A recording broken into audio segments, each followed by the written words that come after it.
Hello, very good morning to all of you. Are you able to hear me clearly? Yes, sir, we can. Good Yes, morning, Good sir. sir. morning, sir. Morning. Good Good morning, morning, sir. sir. Good Good morning, morning, sir. sir. Okay, so I will be presiding with your lecture for today, and we will adjust it later on with Sir. So I think yesterday we were discussing about Beadle and Tatum's hypothesis, and we started with how Neurospora crassa is one of the model organisms for studying most of the genetics and metabolic part, right? And we said that in Neurospora crassa, they introduced mutations using X-rays, wherein they have tried to create mutations in the genes encoding for enzymes which are responsible for biosynthesis of arginine. And I introduced you to this term of auxotrophs. Do you remember what auxotrophs are? Can someone quickly tell me what auxotrophs mean? Yes? The organisms who cannot produce certain nutrients on their own, but they require it for their growth. Right. So, to put it in correct terms, organisms which have lost their ability to produce these nutrients. Okay. So you cannot, when you say that they cannot produce, it may also be taken that they never had the ability. So you need to understand that these are those organisms which have lost their inherent ability as compared to the wild type, wherein they cannot produce these uh, compounds which are required for their growth. So you need to provide them this material. Until and unless you provide them this, they are not going to be able to grow. So I'd also given you an example that if there are 5 enzymes in arginine biosynthesis, and you may develop strains of Neurospora crassa, which is having a mutation in each of these enzymes, okay, individually. So not all mutations are there in a single organism. Maybe one Neurospora species is having a mutation in the first enzyme, the second one has a mutation in the second enzyme, and so on. And we said that none of these 5 will be able to synthesize arginine because the block may be at any of these steps. Okay. But then you need every single enzyme functional for arginine to be synthesized, right? So we need to understand that block in any of the steps is going to be responsible for lack of arginine in the process. Okay. So let us take an example for this. Again, you may feel that this is a very kiddish example, but I thought that this is how I may be able to explain this to you much better. So let us say that you need to produce E. Okay, E is your final product, and the raw material that you begin with is A. Okay, A to B conversion needs enzyme 1, B to C conversion needs enzyme 2, C to D conversion needs enzyme 3, and D to E conversion needs enzyme 4. Okay. Now, to make you understand this much better, and what is going to be the consequence if I create mutations for enzyme 1 or 2 or 3 or 4, I'm going to give you an example. Okay. So if you are not able to understand, please stop me and we will rediscuss the point. Okay. So let us begin. So there is this guy, let us say this is Karan. I'm again going to take Karan as the example over here. Okay. Or rather Siddesh. Let's harness Siddesh this time. Is Siddesh here? Is he in the Yes, meeting? sir. Yes, he is. Fine, sir. Fine. So Siddesh is the person over here, and he wants to travel from Khopoli, okay? And he wants to take a train, and he reaches Khopoli station, and he realizes that, okay, I don't have a direct train to my destination. What I find right now is a train up to Karjat. Okay, so he takes a train, he travels from Kapoli to Karjat. Okay, when he comes to Karjat, he realizes that there is no direct train to his destination, but the train that is available is up to Kalyan. Okay, so he takes a train from Karjat to Kalyan. Okay, then from Kalyan, he realizes that he will have to go to Dadar because he needs to go to the western line. So he says that, okay, I will have to first get down in Dadar and again change the train. So he takes a train from Kalyan to Dadar, and from Dadar he takes another train to go to Bandra. Okay, let us say that this is his route of journey. Now you need to understand that if Siddesh wouldn't have got the very first train, okay, can you see there's a cross mark now on the very first train? So where is he stuck? He's going to be stuck at Khopoli itself, right? Because he's not able to get the very first train. But if he gets the very first train, then it's going to be possible for him to reach up to Karjat. But if he doesn't get the second train, he's going to be stuck at Karjat. He will not be able to travel to Kalyan, right? Okay, so he's going to remain at Karjat. If he gets the second train also, then he'll reach up to Kalyan. And if he doesn't get the third train, then he's going to be stuck at Kalyan. He will not be able to go to Dadar. But if the problem is with the fourth train, then he is stuck at Dadar. He is not able to reach at Bandra. So for him to reach from Khopoli to Bandra, he needs all the four trains to be functional. Only then Pradesh is happily moving out to Bandra. Is that very clear? So what I'm trying to make you understand in this particular scenario is that if enzyme 1 is defective, what accumulates in your broth is A, compound A, because it's not being converted at all, right? But if the defect is in enzyme 2, then what will accumulate? Enzyme 1 is functional. So enzyme 1 will do its work of converting A to B. So what will accumulate in the broth? B will accumulate in the broth. Are you understanding? Okay. If the defect is in enzyme 3, then what is going to be the problem? 1 is functional, 2 is functional. So A to B conversion, B to C conversion is taking place. So what accumulates in the broth? Compound C will accumulate in the broth. Okay. And if all first three enzymes are functional, only the fourth one is defective, then what is going to accumulate in the broth? B is going to accumulate in the broth. The conversion of B to E doesn't take place. So you need to understand that wherever the block is, that is the step जहाँ से आगे का काम नहीं होता. वहां तक का काम तो होगा ही क्योंकि बाकी सारे एंजाइम फंक्शनल है, राइट? बट वो ब्लॉक अगर समझो एंजाइम 3 में है तो ना C to D कन्वर्जन होगा ना D to E कन्वर्जन होगा. C to D कन्वर्जन क्यों नहीं होगा? क्योंकि वो एंजाइम ही नहीं है जो इस कन्वर्जन के लिए रिस्पॉन्सिबल. और क्योंकि D नहीं बन रहा तो एंजाइम 4 एक्ट किस पे करेगा? Okay, so you need to understand that wherever is the block, उसके पहले के सारे रिएक्शंस हो रहे हैं तो वहां तक जो प्रोडक्ट है वो accumulate होगा, उसके आगे के रिएक्शंस हो ही नहीं रहे हैं. So that product will go on accumulating in the broth. Its concentration will be high. Are you understanding this point? Have you understood this example and the points that I am trying to put over here? Yes. Can I get a yes or no? Yes, sir. Yes, sir. Yes, sir. Okay, so my animation works. Let's go ahead. So now look at this table. This table may look a little confusing, but I'll tell you what to look at. Okay? So that you are not getting too overburdened. Just pay attention to the cursor, the pointer that I'm using, so that you are not confused. Okay? So let us understand what it's trying to say. The first column says that which enzyme has the defect. Okay? So 1, 2, 3, 4. So if it is written 1 in this row, it means that 2, 3, 4 are normal. The defect is in 1. Okay? So obviously what is going to accumulate? We are talking about the same image that we saw over here. Okay? This is the image that we saw.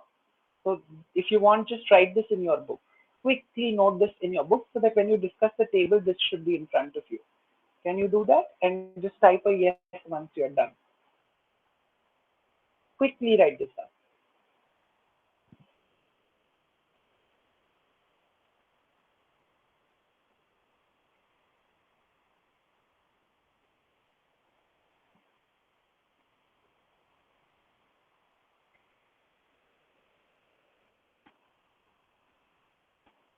Done? Okay, great. I hope it's the same with all of the others. Okay, fine. So let's go ahead.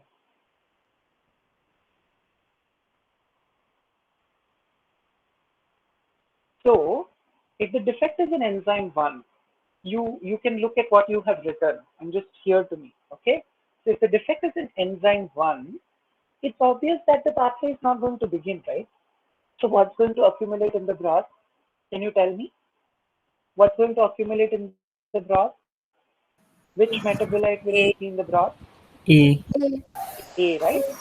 A. The reaction doesn't happen at all. So the raw material is something that's going to start accumulating in the broth, right? So that's the second column. Accumulate, metabolite, and culture medium. So which one? That's going to be A. Barabar? Great. Now, let us say that if I want this organism to grow, what will I have to do? I will have to at least provide it B, C, D, or E. Now you would say, why, sir?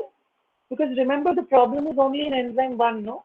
It has functional 2, 3, 4. So if I provided B, it can convert it into C. If I provided C, it can convert it into D or E, right? If I provided D directly, it can convert it into E. Or if I give it E, the final product directly, it's most happy because it doesn't have to do any work. Are you understanding? So the block is at the first step. So I need to provide it the immediate raw material, or rather the immediate product of that reaction, or any other metabolites in that reaction, because that can be handled by the organism. The enzymes for that are there. So you provide them B, C, D, or E, they will be more than happy to grow. Are you understanding this, all of you? Yes, sir. Yes, sir. Yes, sir. Yes, sir. Great. Now let's go to the second scenario. So now in the second scenario, enzyme 2 is defective. 1 is functional, 3 is functional, 4 is functional. So can you tell me, looking at what you have written, what will accumulate in the media? B. B. Do you all agree that B will accumulate in the media? Because B to C conversion is not taking place, right? For that you need enzyme 2. So what will accumulate? B will accumulate. Because A to B conversion हो रहा है. 1 is functional. Defect किधर है? 2 में है. तो अगर मुझे इसको ग्रो करना है, ये ऑर्गेनिज्म को अगर मुझे ग्रो होने देना है, तो मैं उसको ए प्रोवाइड करूंगा तो ग्रो हो पाएगा क्या? नहीं हो पाएगा ना, क्योंकि फिर से वो ए टू बी कन्वर्ट कर देगा, लेकिन बी पे आके अटक जाएगा. तो मुझे उसको क्या प्रोवाइड करना पड़ेगा? सी दे दो उसको, या डी दे दो उसको, या ई दे दो उसको. क्योंकि सी दिया तो तीसरा एंजाइम फंक्शनल है, डी दिया तो चौथा एंजाइम फंक्शनल है. Are you understanding this? Yes. Yes, sir. Yes, sir. Yes, sir. Great. अभी इसमें एक एडिशनल पॉइंट भी है. समझो और कोई ऑर्गेनिज्म है, you know, of the same species but mutants at different enzymes. अगर उनको हम कंसिडर करें तो किसका कल्चर फिल्ट्रेट, मतलब कल्चर फिल्ट्रेट मतलब क्या? तुमने एक ऑर्गेनिज्म को एक ब्रॉथ में ग्रो किया है, ओके? वो ब्रॉथ में ग्रो करने के बाद what you have done is you have centrifuged it so that the cells are separated and the super mutant is provided. That's the culture filtrator. ठीक है? तो तुम even if you want you can slice the cells open so that cell के अंदर भी जो सामान है वो सब बाहर आ जाए. ठीक है? तो ऐसा कल्चर फिल्ट्रेट कौन से म्यूटेंट का अगर तुमने प्रोवाइड किया तो ये ऑर्गेनिज्म ग्रो हो पाएगा? Okay, so it is obvious that तुम अगर ऐसे ऑर्गेनिज्म का कल्चर फिल्ट्रेट प्रोवाइड करते हो जिसका सिर्फ एंजाइम 1 डिफेक्टिव है, तो then it can very easily grow in that. बराबर? Are you understanding this?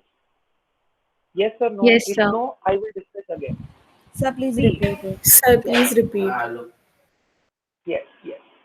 So organism which is having a mutation in enzyme 1, okay? उसका प्रॉब्लम क्या है? सिर्फ A to B कन्वर्जन नहीं कर पा रहा है ना, बट उसके पास एंजाइम 2 भी है, एंजाइम 3 भी है, एंजाइम 4 भी है. तो अगर समझो मैं नहीं चाहता हूं कि मैं सी डी ई रेडीमेड उनको प्रोवाइड करूं, बहुत महंगा है, मेरे को नहीं जमेगा, मेरे को परवड़ेगा नहीं.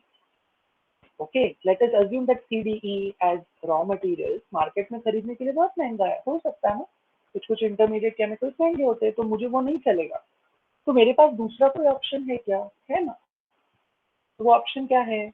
जो ऑर्गेनिज्म का एंजाइम 1 सिर्फ डिफेक्टिव है, उसका कल्चर फिल्ट्रेट अगर आपने प्रोवाइड किया, जिसमें आपने उस ऑर्गेनिज्म को ग्रो किया था, फिर उसको ब्रेक ओपन किया, फिर सेंट्रीफ्यूज किया और उसका सुपरनेटेंट तुमने प्रोवाइड किया to this organism which is mutant in enzyme 2, अभी वो ग्रो हो पाएगा ना? क्यों हो पाएगा?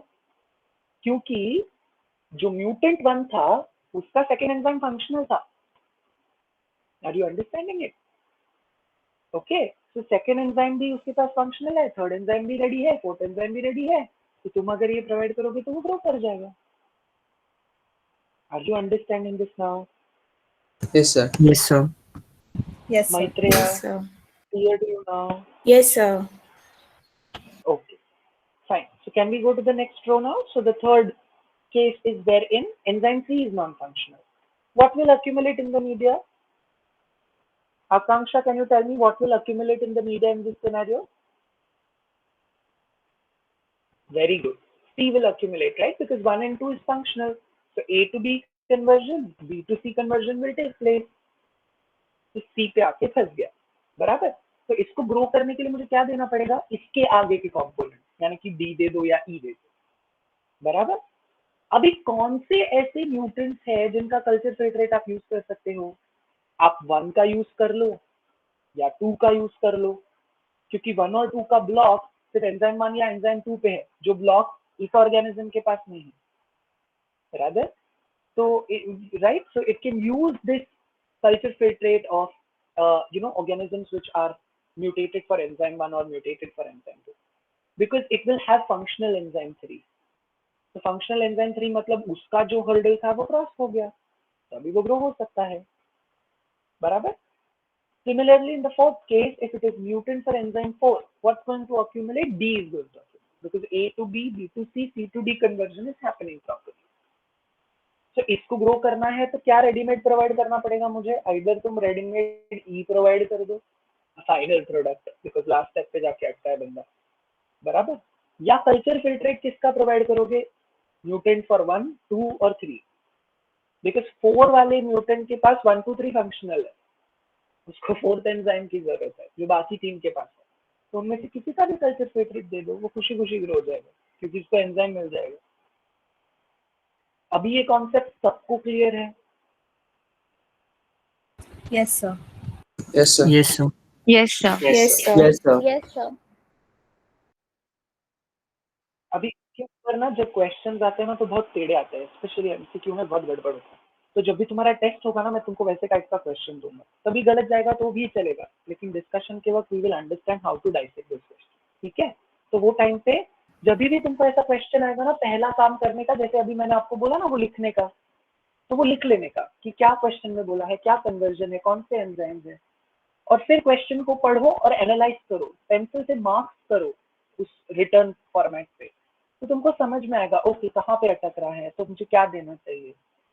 Okay, so it becomes easier, ठीक है। So when you get the question in MCQ test, please write that format first and then you analyse. Yes, someone was saying something. Sir, if E is the final product, like what is the sense in providing it as an external source? See, E is something that is needed for the growth, right? See, let us take example that this is biosynthesis of aerugine, right? So if you provide them E directly, then they don't even have to do the magajmari of synthesis of whatever is the blockage, वहां से आगे का synthesis करने की जरूरत ही नहीं है, तुम उनको सीधा रेडीमेड प्रोडक्ट प्रोवाइड कर दोगे तो वो ग्रो कर जाएंगे। Are you understanding? Okay. Yes, sir. See, we want the organism to grow ultimately. So if I'm not giving them the rest of the intermediate, let us give them the final product. Ultimately, what do they need? That final product of growth. Understood? I hope that sorts your question, Anjana. Yes. Okay. Let's go ahead. So, this kind of mechanism has been utilized for studying even regulatory mechanisms. Now, when I use the term regulatory mechanisms, what does this mean? You need to understand that all chemical reactions or all metabolic reactions which is taking place inside the cell, that is under strict check. Nothing should happen in excess. Nothing should happen lower in amounts than what is required.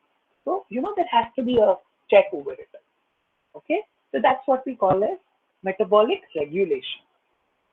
So to study that how systems are regulated, people have used mutants like Jacob and Monod.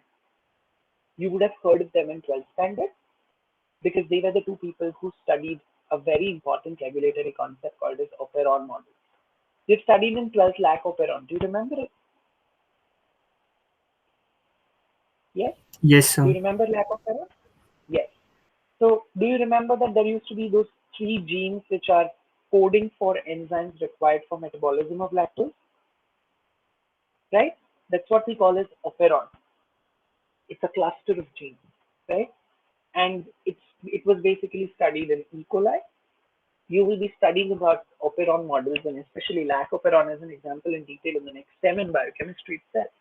Because you have an entire section on regulation. So that time you will be seeing what operons are and how they work. So to study operon models, to study even the role of messenger RNA, repressor molecules which are responsible for stopping the expression of specific genes. Okay, how do the repressor and the operator, which is the section where the repressor goes and binds to stop the transcription process, how do they interact? All this has been studied using mutant bodies. Many times site-directed mutagenesis has been used. Now, what is the meaning of this term? So this is a very important tool of molecular biology. It's a very important technique of molecular biology. As the name suggests, you are creating mutations at specific sites. That's why you call it a site-directed. This would be used when you want to know that what is the role of specific amino acid residues in the protein. Okay, now a protein may be having multiple amino acids, but I want to know that ये specific region of amino acids जो है इनका role क्या है. And मैंने तुमको कल भी बताया था कि किसी भी चीज का फंक्शन या उसका कीमत तब समझ में आता है जब वो फंक्शनल नहीं होता. तो जब तुम वहां के अमाइनो एसिड्स को चेंज कर दोगे, उन रेसिड्यूज को मॉडिफाई कर दोगे, तो क्या फर्क पड़ता है उससे. ओके, ये जब हम स्टडी करना चाहते हैं तो साइट डायरेक्टेड म्यूटाजेनेसिस का इस्तेमाल होता है. अभी ये कॉन्सेप्ट समझने के लिए आपको जेनेटिक्स में भी ये चीज आएगा इवेंचुअली, जेनेटिक्स के पेपर में, but I want you to read on it. Okay, so what I'm going to do is I'm going to send you a link of 1986 paper when first time site-directed mutagenesis was described. And we say that it's such an old paper. When it's discovered for the first time, the way it's described, it's always in simple words because they want people to understand what they mean. Okay, so I'll send you that paper of the people who discovered this process and just go through it. I'll put the link on the website for you to read. Okay, so at the same time, when we say that we are trying to understand what metabolic regulation is, you also need to understand that this kind of technique will help you to also evaluate what happens when regulation is lost. See, there are so many metabolic disorders today. And many times people ask me that, sir, what is metabolic disorder? Is there something like that? Indeed. So when a person is suffering from diabetes, it is indeed a metabolic disorder. Because glucose is not being transported inside the cell, it's not being metabolized further. There's a lack of ATP, there's a lack of energy. Because even though glucose is present in the bloodstream, it's not being transported into the cell. So metabolism is getting hindered.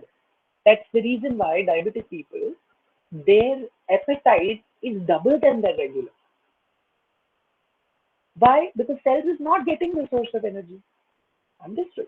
There are several other metabolic disorders wherein substrates are not metabolized. Many a times amino acids are not metabolized. So if they are not completely metabolized, the intermediates start accumulating to a toxic level, because beyond the point, overdose of anything is dangerous. So even if there is a mutation in one single enzyme in the pathway, and if the metabolite goes on accumulating, and if it crosses its threshold level, then it's going to the toxic level. So, you will be able to study what happens when control is lost. That is also very important. What could be the consequence when the control is lost? You can study all that, by these techniques of developing metabolic probes. Now, they have also given an example of DNA guidase. Okay, now DNA guidase is something which belongs to the family of uh, DNA topoisomerase. Okay, their job is basically to unwind the strands of the DNA, as you can see over here in this GIF. I hope that it's visible to you. So you can see that this enzyme's basic job is to unwind the DNA strand. Okay.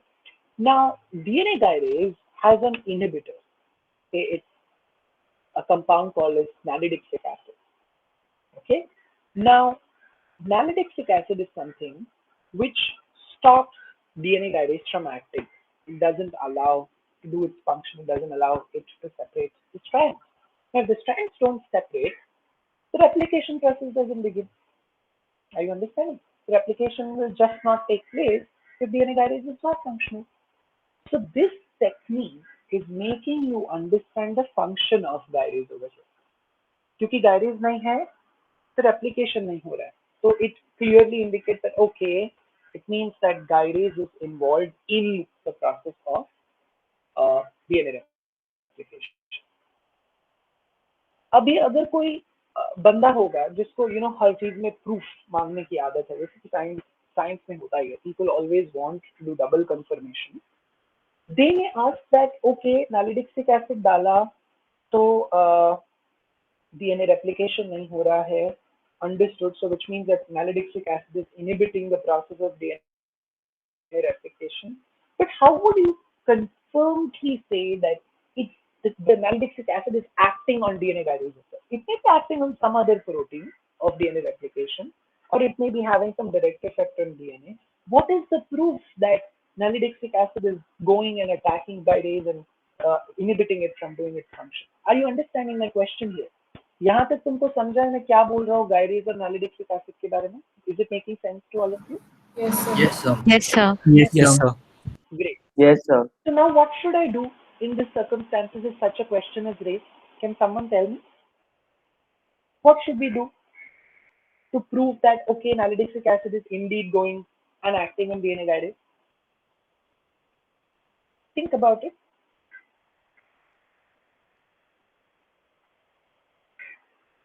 Marking it. Yes. बोल Siddesh. Sir, like using some marker. Like? Like maybe don't remember its name. No, but how will that marker help you? It's okay if you don't know the marker, but how will the marker help you? So maybe we can like put fluorochrome itself. Yes, like some sort of fluorochrome, or else I was How thinking will of that that. help you? How will a fluorochrome help you in this scenario? See, the question that has been raised is, how will you say that nalidixic acid is acting on DNA guidase itself and not on anything else? Okay, so how will a fluorochrome help? So maybe we can isolate DNA and then in one tube or something we can keep it in presence of gyrase and nalidixic acid, and in another we can put DNA and just gyrase. So like we can compare and get to know what exactly the acid does. Or else, sir, Yes. we can stain both the DNA gyrase and nalidic acid with a fluorochrome of different wavelengths. So if you want to watch that, but two colors are matching, then meeting or they are coming together, so we can say that nalidic acid is acting on DNA gyrase. Okay, so you mean to say that you want to tag both of them with the fluorochromes and you want to see if they are closely interacting with each other? Yes. Is that what you want to say, Siddesh? Yes, sir. But let me tell you that what if the concentration of this protein is very less? Do you understand? For a good amount of fluorescence, you need a good intensity to be given out, and that happens that's dependent on the concentration. DNA guidase may not be produced in that kind of a quantity. it's a good plan. I don't say that it's not, but that's a challenge. Okay, and what Saloni said, I agree to it, but again, there's a challenge there. After you incubate it with, one tube just having the DNA and the gyrase, and the another tube you have the DNA, gyrase, and nalidixic acid, how will you identify what happened after that? Can you think of something, Saloni? Did you get my question first? No, sir. Like after what? See, after you incubate it, I am not able to see them, right? आंखों से तो मुझे नहीं दिखेगा DNA split हुआ नहीं हुआ, तो मैं वो चेक कैसे करूँगी? अभी समझा क्वेश्चन सलोनी? Yes, sir. क्योंकि मैंने उसमें बाकी रेप्लिकेशन मशीनरी नहीं डाला ना सलोनी, कि मैं ये देखूं कि डीएनए डबल हुआ है नहीं। बट ये दोनों चीजें हो सकती है। ओके, जो सिद्धेश ने बोला, जो सलोनी ने बोला, दोनों चीज हम कर सकते हैं। सिर्फ सिद्धेश के केस में हमको फ्लोरेसेंस एम्पलीफाई करने के लिए कोई तरीका चाहिए, जो होता है नॉर्मली, एंड सलोनी के केस में we will have to run as. Okay, because obviously these single-stranded structures will run faster, so you can see as control. Okay, but ये सब तरीकों से बेटर, मतलब जो प्रेफर्ड होगा वो ये होगा कि तुम साइड डायरेक्टेड म्यूटेजेनेसिस का इस्तेमाल करो, डीएनए गायरेज में कुछ चेंजेस लेकर आओ, such that it cannot bind to nalidixic acid anymore. ये रैंडम म्यूटेशंस भी क्रिएट किया तो चलता है, तो मल्टीपल म्यूटेशंस तुम क्रिएट कर सकते हो अलग अलग सेल्स में for DNA gyrase, and the resistant ones where what happens is that the DNA gyrase is very much functional. Okay, the star mark says that it's a slightly mutated form. The nalidixic acid doesn't attach to it at all. Can you see what happened? Nalidixic acid tried to come, but it didn't attach. So now this DNA gyrase is still functional. It has not lost its function. The mutation that has been introduced is just so that nalidixic acid cannot inhibit it. Because see, even for it to act on a specific enzyme, for any inhibitor, it needs to have a site where it goes and binds. So that site is modified. What would happen is that it's not able to attach to that enzyme anymore. But the enzyme still retains its function. It is still functional. So now we can show, right, that nalidixic acid हमने रखा है, mutant form of DNA gyrase भी हमने रखा है, okay, लेकिन still you are able to see that the replication continues. अगर nalidixic acid किसी और replication protein या enzyme पर काम कर रहा होता तो replication रुकना चाहिए था इस केस में, पर ऐसा नहीं हुआ, which is an indication that it is indeed acting on DNA gyrase. Are you understanding this? सबको समझ में आया ये example? Yes, sir. Yes, sir. Yes, sir. Yes, sir. Yes, sir. Great. Yes, sir. Sir, Yes. sir, what if we do it as we make it a null mutation for DNA gyrase and add nalidixic acid? That's what you will have to introduce multiple mutations. Just give me a minute.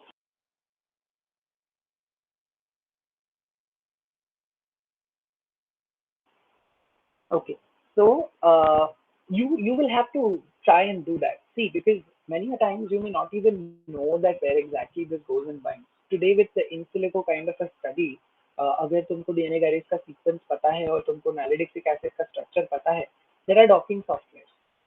Okay, so you come to know that on which site exactly the compound docks, attaches itself, and you can already have an idea of which site to modify. But पहले के ज़माने में अंधाधुंध होता था that you create multiple types of mutation.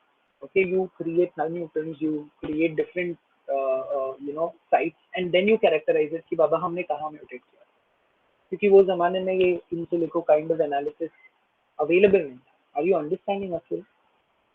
Yes, sir. So you will have to create multiple types of mutants in that case. But today, to save time and energy, when you have such resources, then you first try and find out that which is the site where it acts, where it is going to go and attach itself, and then you find out that okay, कौन सा region है ये और मुझे कहाँ पे possible, वहाँ पे भी आपको 2-3 mutations करने पड़ेंगे. ऐसा नहीं है कि एक ही से तुम्हारा काम हो जाएगा, but तुम्हारा काम बहुत directed और focused होगा. ठीक है? Yes, sir. Okay, Thank you. so coming to this concept of systems biology. Have you heard about systems biology earlier?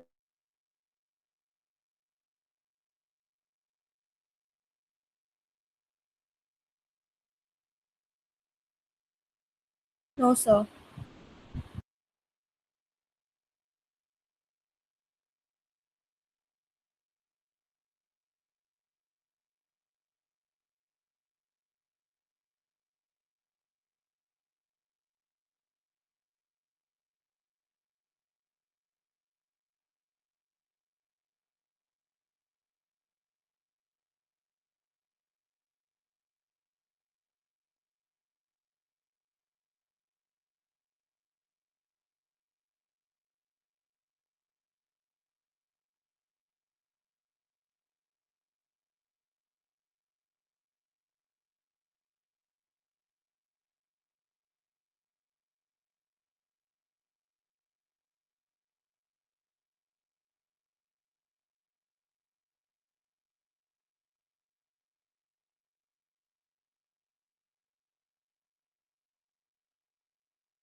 Okay, can you tell me where did you lose me so that I can repeat from You that had point? asked us Sir, if we last had you heard about asked. systems biology. Systems biology. Okay, anyone wants to answer for that? Sir, Anyone I who had is first? heard about systems biology while reading about cell signaling. Okay, and what did you understand from the term systems biology? Did you I try to didn't go summarize? into much depth, just the outer idea that it creates mathematical models and figures that help us Right, understand. right, right. So, see, most of the times what we do is that we go from larger unit to smaller unit, right? Especially in biology, this has been so true. From our lower classes, we are taught that there is organism, then there is organ system, then there are organs, then there are tissues, and then there are cells, right? So we have this reductionist approach that we are going from a larger model to a smaller model. Barabar? But then at a time, it's also essential to understand that what you're studying at the single cell level, when you put it up, in an organism, the things might look a little different because things may be connecting, maybe linking with each other. What is happening in one cell of the pancreas and what's happening in the other cell of the pancreas and what's happening in one cell of the kidney may all be linked or working towards one aspect. So it's also necessary to put up the pieces of the puzzle and look at the scenario as a whole. That's why the term systems, because you're picking up the pieces, linking them together, and making a grid. And many a times to do this, because you're extrapolating the study, you need to have mathematical models. You need to have computer simulated versions, which tells you how this would work as a connection, how this would work as a system as a whole. So that's where systems biology comes into the picture. Comparatively new, but let me tell you, it's a very growing field. Okay, and it becomes very, very important to understand when you have multiple metabolic pathways, and when you put them together, you see in the keg they put such a huge map. And if someone is going to show me all kind of metabolic processes taking place in a human in the form of that networking map, I will go crazy because I will say, oh my God, what is this? But we need to understand that when you study those bits and pieces of metabolic pathways and then put them as a map, it starts making sense. It makes you understand, अच्छा ये pathway में जो बना था ना वो यहाँ पे use हो रहा है, या यहाँ पे जो utilize हो गया था ना वो अब वापस यहाँ पे create होगा, तो तुम एक पूरा grid बना पाते हो. सिस्टम्स बायोलॉजी का बहुत सिग्निफिकेंट है, सिर्फ एनाटॉमी में नहीं तो फिजियोलॉजी में भी. ओके, ये एक तरीके से आपको मेटाबॉलिक प्रोफाइलिंग करने में मदद करता है. When it comes to biochemistry, systems biology is going to help you to create an entire profile of metabolism in an organism. जैसे अभी तुमको पता है कि इकोसाइट है, it's giving you the entire details of metabolism in E. coli. When I put that as a map in front of me, it's going to be the work of systems biology. I hope that makes sense to you. For this, I have already put a link on the site of Institute of Systems Biology, which is in Seattle, USA. Okay, please go through their site and see the kind of work that they are doing. And they have now ventured into even understanding the resistome. What is resistome? Resistome means that in an organism, what is the kind of resistance profile that you see? Or in a niche, in an environmental niche, what kind of resistance profile do you see? You want to see the picture. So if in an environment which I've selected, I'm finding resistance against so many different kinds of antibiotics, I come to a conclusion that, okay, this niche is having resistance to this kind of antibiotics. I'm creating an entire profile from that. They're doing a lot of interesting work. This is just one example. So go through their site. The director of that site, the vice president and director of that site, Dr. Nitin Baiga, is an alumnus of this institution, of our department. Okay, go through their site, look at that work. It's very interesting, and we will try to get him on board to talk about systems biology in general someday, maybe very soon. Okay, so after this point, what we have is sequential induction, but sequential induction is going to take a lot of time. So what we will do is we will just skip sequential induction for now and try and cover a small topic instead. Okay.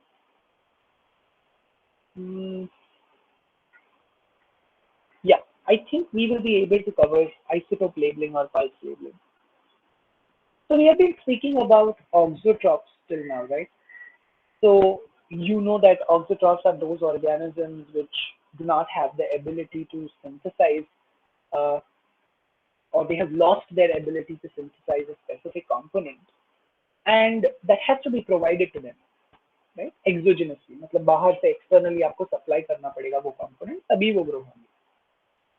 And let me tell you that आप जो भी material उनको provide करोगे वो एकदम खुशी-खुशी use करेंगे क्योंकि उनको पता है कि उनके पास चारा नहीं है, option नहीं है. But एक मजे की बात ये है कि जो wild type organisms होते हैं, जिनके पास ability होता है वो component बनाने का, let us take an example. Let us take an example of araginine itself. So let us say I have a wild type organism which can synthesize araginine, and I have an auxotroph which has lost the ability to synthesize araginine. Okay. Obviously, auxotroph को तुम araginine provide करोगे तो वो खुशी-खुशी grow होगा क्योंकि उसको पता है वो खुद तो ये नहीं बना सकता, but उसको जिंदा रहने के लिए चाहिए. Wild type के केस में वो बना सकता है araginine, लेकिन तुमने अगर उसको एरिजिनिन एक्सटर्नली प्रोवाइड किया तो वो एरिजिनिन बनाएगा नहीं. It will not make एरिजिनिन. Why? Because it wants to save its energy. It is saying that जब मुझे ये चीज प्रोवाइड हो रहा है तो फिर मैं अपना एनर्जी इसमें, अपना एटीपी इसमें वेस्ट क्यों करूं? मैं वो एटीपी किसी और काम के लिए लगाऊंगा. Are you understanding? So whether it's a wild type, whether it's an auxotroph, you provide them the component directly, they are more happy. अच्छा हुआ भाई, मुझे अब मिल गया मेरा काम का चीज. अभी अगर आपको ये ट्रैक करना है कि इस कंपोनेंट का एग्जैक्ट यूज क्या है, ये कंपोनेंट आगे चल के इसका क्या बनता है, तो आप क्या कर सकते हो, उस पर्टिकुलर कंपाउंड में आप रेडियो लेबलिंग कर दो. तो एरिजिनिन में आप कार्बन पे या नाइट्रोजन पे रेडियो लेबल यूज करो, रेडियो लेबल्ड एटम यूज करो. Then you will be able to track कि भाई आगे एरिजिनिन का क्या होता है, क्योंकि आपने सिर्फ एक ही कंपाउंड ऐसा यूज किया है जिसमें आपने रेडियो लेबल यूज किया है और वो आपने ऑर्गेनिज्म को प्रोवाइड किया है उसके ग्रोथ में. And then, you know, at regular intervals, you can lyse the cells open and you can see that is it the label is still in arginine itself, or it has been found in other compounds too. If it has been found in other compounds, it tells that those compounds are originating from arginine. For example, glutamic acid. You say that glutamic acid is the mother of all amino acids. Okay, glutamic acid से आप बाकी amino acids बनाते हो.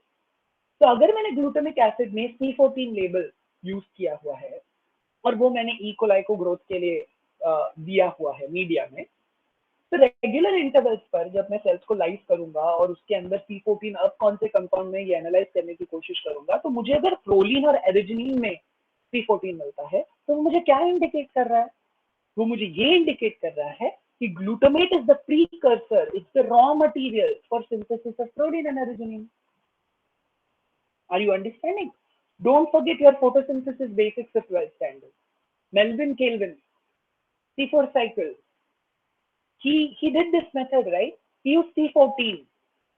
That C14 label was used in carbon dioxide. I told you in one of the lectures that he wanted to check that a single carbon का compound, carbon dioxide, 6 carbon का glucose कैसे बनाता है?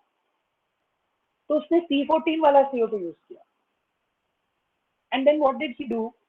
He provided that to algae. Then it dismissed. And he was tracking कि इसका क्या होता है आगे. तो रेगुलर टाइम इंटरवल्स पे तुम वो एल्गल सेल्स निकालो, उसको लाइज करो, उसके कंपोनेंट्स को एनालाइज करो और देखो कौन से कंपाउंड में C14 आइडेंटिफाई करो. तो ओके, 10 सेकेंड में मुझे ये कंपाउंड मिल रहा है जिसमें C14 है, मतलब ये कार्बन डाइऑक्साइड में से ये बना 10 सेकेंड में, फिर 20 सेकेंड में इस कंपाउंड में से कुछ और बन रहा है. So that's how you track the entire path. Are you understanding? So for pulse this process, you know, is what you can refer to as pulse labeling. So pulse labeling is wherein you use a compound which has a radio labeled atom and you provide it to the organism for a brief amount of time. You don't provide it for a longer period, just a brief amount of time. Okay? And then you see at regular intervals what happens to that compound, because you are now tracing the radio label to its entire process. So you're able to see that, okay, what happens to this compound in 10 seconds, 20 seconds, 30 seconds, 40 seconds, 50 seconds, and so on.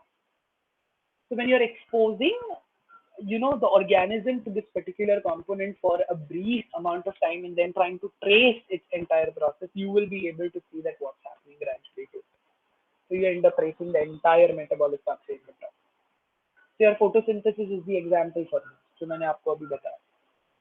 Right, even जब लोगों को doubt था कि भाई जो oxygen release होता है photosynthesis में वो कहाँ से आता है, कार्बन डाइऑक्साइड में से आता है कि पानी में से आता है, तो रूबन एंड कैमन, ये दो साइंटिस्ट ने क्या किया था, 12th स्टैंडर्ड में पढ़ा है ये चीज हमने, कि they use radio isotope of oxygen O18 use किया था और उसको उन्होंने पानी में इनकॉर्पोरेट किया था और वो पानी उन्होंने फोटोसिंथेसाइजिंग सेल्स को प्रोवाइड किया और जो ऑक्सीजन रिलीज हो रहा था बाद में तो उसको वो चेक कर रहे थे वो O18 है या O16 है, क्योंकि O18 कहाँ इनकॉर्पोरेट किया था, पानी में.